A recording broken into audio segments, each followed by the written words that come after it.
School districts in the Borderland also felt the effects of that windstorm, from power outages to roof damage of their own. The impact was pretty widely felt. ABC 7's Leiloba Ciciro spoke with district officials to see how they were accommodating students.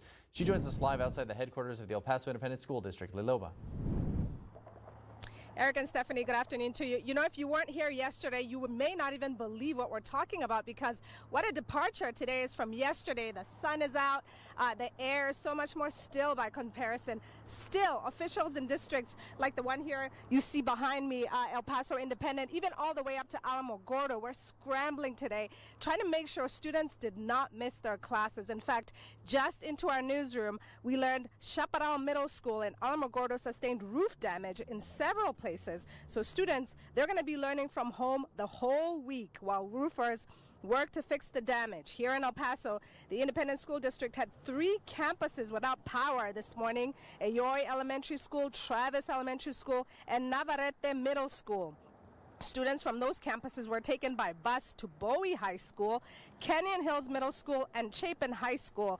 When we checked around noon, students from Travis and Navarrete, they were already back at their home campuses, while students from Ayoy, they started going back to their campus at 1. Now at Brown Middle School, there were reports that shingles were actually scattered all over the grounds. So crews spent the day just assessing the roof to see what was damaged, to see what repairs needed to be made.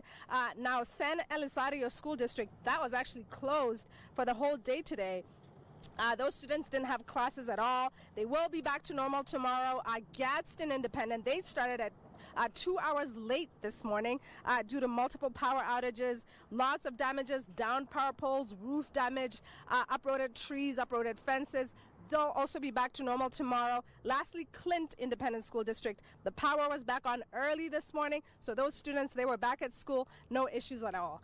Live outside the El Paso Independent School District headquarters, I'm Leiloba Ciciro, ABC 7. Well, a lot of changes, a lot of things to address. Leiloba, thank you.